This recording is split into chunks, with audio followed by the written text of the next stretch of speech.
Good morning, everybody, and welcome on in to the first ever episode in the LEGO Legend of Zelda Custom Set Showcase Wave 3, where today, as promised, we'll be taking a look at Z0048, big number jump for you, with 1,552 pieces. It's the Tower of the Gods from Wind Waker. Now, this is a bit of an interesting set because technically it's a dungeon, but it's the first dungeon we've ever done which isn't explicitly tied to our dungeon building system we do here on the channel. And actually, I just realized I should be welcoming all the new people to Wave Through the Custom Set Showcase. If you don't know what we do here on the channel, I take builds from the Legend of Zelda, turn them into Lego models, and show them off as playsets because that's what I love to do. And today, that is the Tower of the Gods for ages 8 and up with 1,552 pieces retailing for 120 Great British pounds with 6 brick-built characters. Obviously, a couple of those are minifigures. We have our beautiful purple box art, and let's take a look at the description for this set. In the latest dungeon expansion to the LEGO Legend of Zelda line, explore the god's final trial for the Hero of Winds, solve puzzles, battle fearsome dark nuts, and explore the 40cm tall Tower of the Gods. Complete with 5 floors and 9 rooms, as well as an openable interior and 6 brick-built enemies, the fun never ends in this vertical challenge to your dungeon. Watch out for Godan's flick-fire missiles and find the hidden treasure within. And that sort of gives away a couple of the features we have inside, and obviously for those of you who don't know, the Tower of the Gods is found in Wind Waker, but before we can take a look at what this set has to offer, we need to see what's inside the box. And today we have 10 numbered bags and a slightly thick instruction manual. If we were to open that instruction manual up, we would find that Bag 1 builds the first floor room, Bag 2 then proceeds to build the second floor, and you also get the red Dark Knight minifigure. Bag 3 finishes off one half of the tower, Bag 4 starts the bottom half of the next side, Bag 5 gets us all the way up to the Godan again, Bag 6 tops it off and secures it in with some big green plates. Bag 7 gives us our chew and attaches some outside pillars. And then Bag 8 finishes those pillars before Bag 9 adds the top and gives us our Link minifigure. And then Bag 10 gives us our little arena thing which you sail into outside the tower. I don't really know what it's called. And here is that model all built up. One build, no side builds today. And down here at the bottom, like I mentioned, we have this ring thing, which is really iconic to the Tower of the Gods. If I just done the tower, it wouldn't have looked right. But here we have the ring which you sail through. It's been cheapified a bit. People wouldn't quite fit through it, but it's more of a decorative piece. And this thing can actually be easily removed, but we'll get back to that in a second. Next up, we have the top of the tower, which from the outside looks honestly incredible. We have those markings, which have been enlarged using 3x3 round tiles of and some black plates to make the sort of weird, chic, almost like markings that cover the Tower of the Gods. And here we can see we have our weird arena down the bottom, which can easily detach just on these 4 studs either side of the door, and they plug in there so that you can remove it for better access for play. So, with that removed, we have our full tower build. You can see the bell that takes you down to Hyrule down at the bottom, as well as an entranceway. And what we've got to do is we've got to work out how we open this thing. So it's a fairly complicated mechanism, and I'll discuss how the tower was built in just a second. But to open the tower, you have to slide the front half to the left along some rail plates, and then you hinge it open bit by bit until you have this 90-degree angled build, and you can see that action more detailed here. You can see the rail plates over on the right which slide the floor along to the left, and then the hinges over on the left which open up the left-hand side. And here is it in its fully open position, and you can see all 9 rooms. I'm counting the top as a room. And quickly before we go any further, I wanted to discuss how this tower is actually made. Round shapes in LEGO are notoriously difficult, and this tower is built snot. In fact, the build is very, very similar to the LEGO Harry Potter Giant Hogwarts set, where we attached giant pillars of curved slopes onto the outside to give it this rounded shape. So it's actually a very simple build on the inside that has these giant rounded pillars that actually get attached to the front. Without further ado, let's take a look inside and at all those play features. So here is the entrance door, up a couple of steps takes you inside the build to a very empty first room, which is filled with just 2 pots, but these pots have a very special secret for Wave 3. In fact, just like how Marvel Superheroes has this little bag full of accessory pieces, bag, whatever it is that builds this first room, contains a small little bag which has a bag full of rupees in it. So just like how you get this one set bag full of these set fire pieces for your superheroes to use in most superhero sets, in most Wave 3 sets, and in fact I'll tell you when it appears, you get this little bag of the same style that contains 8 rupees of varying degrees of rupee, so 3 green, 3 blue, and 2 red, and we're actually hiding those in those pots.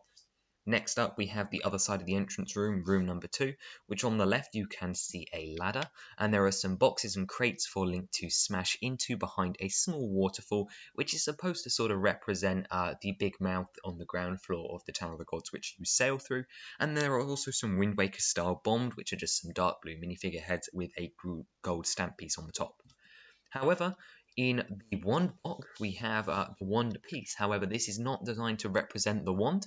This is actually the Wind Waker, which for some reason has got lost in the Tower of the Gods. I thought that was a nice inclusion to have here. Moving up, though, we go back above the entrance door, room number 3. We have two, what could be called, they're not Armos, are they? The, the movement control statues, but also Armos, I guess, that are guarding a treasure chest. And obviously they have printed faces and act as a brick-built character in the set. They have cow horns coming out the sides of their faces and have the Goomba feet in dark bluish grey at their bottom.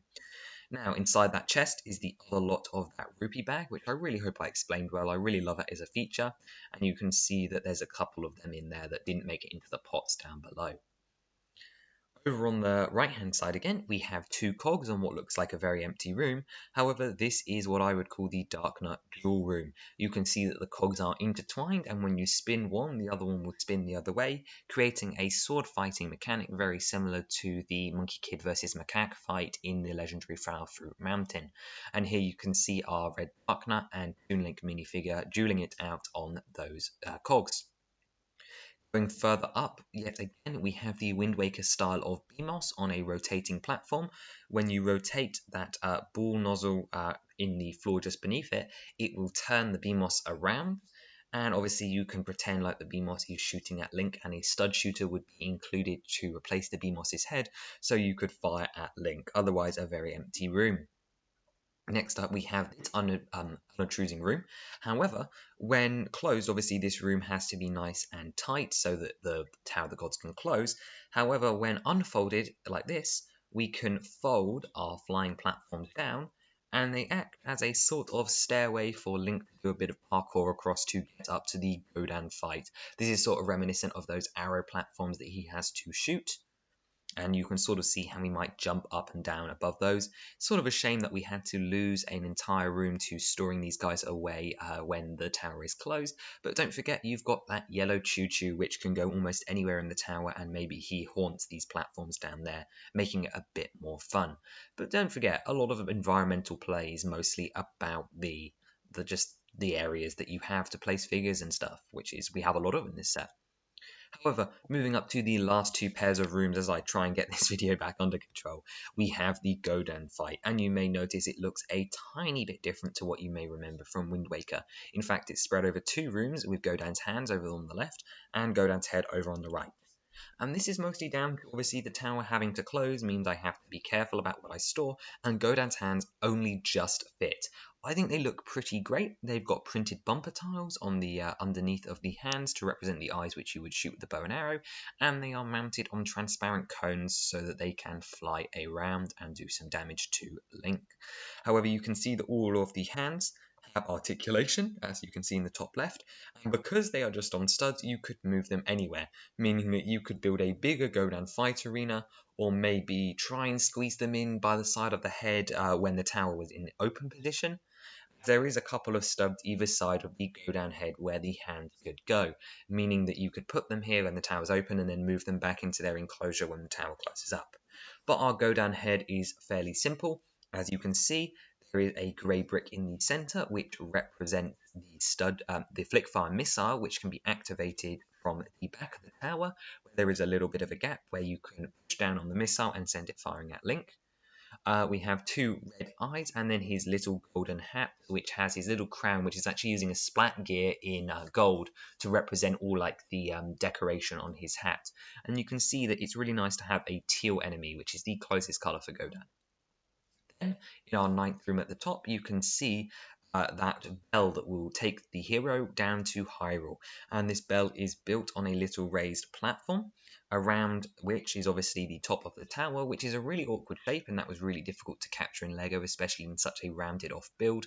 However, I think I did a pretty good job using a collection of slopes and brick elements with holes in it to represent that porous, like sort of half slope up to the left, right side of the tower. And then for the actual bell tower itself, we have a white stepladder which leads up to one of the 4x4 Mario plates, which is really useful here.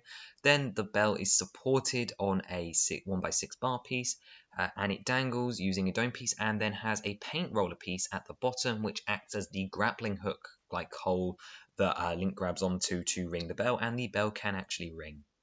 There's another angle of that platform which gives you a better idea of what I was talking about. And all Link has to do is grab onto the paint roller with either a grappling hook or by his hand and ring the bell, and the portal to Hyrule would open. Well, at least in your imagination. There's that bell from one last angle, and I think it's time we move on to the figures. First up today, we have Toon Link wearing the Hero's Charm. You may have seen this earlier in the video and wondered why Link looked so weird. Well, this is a new headpiece for our Toon Link, which was introduced in Wave 1, where the reverse side of that head now includes a Hero's Charm print. So on the other side is still the old Toon Link face, however, I've rotated it around to show you the new exclusive part. Apart from that, he's been updated in my new drawing style, and here's a little reference imagery to show you the Hero's Charm in a LEGO minifigure style. He also has an exclusively molded headpiece, however it's no longer exclusive because this appeared in the Big Octo Great Sea Adventure set from Wave 1 of the custom set showcase, and he has a recolored short sword as well. However, here we have a brand new figure, which is the Wind Waker Red Darknut, who has a new and exclusive head mold for his helmet, and he is wearing a chest piece which is decorated with some light yellow lines, and that's the traditional chest piece in red. He has some printed arms, which have swirls and stuff on them, and then some dual molded legs, which show his red boots. His torso would actually be plain underneath the armor, and he has a cape which is swished to one side like those Batman capes. He's holding Clay's sword from Nexo Knights in medium light grey, and underneath the helmet would just be a black head, which of course the helmet also has some printing on and is unique to the Darknuts. Here is that reference imagery for you, and I think I got pretty close considering the limitations of the style.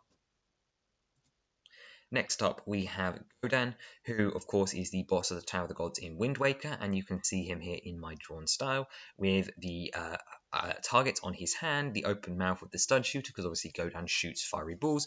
The eye, he's actually got his nostrils made up of a 1x2 rounded plate, just like I did for Ganon in the Ganon Castle Boss Battle Wave Digi set, and you can clearly see round the back what I meant about the splat gear piece representing the crowns on his headdress.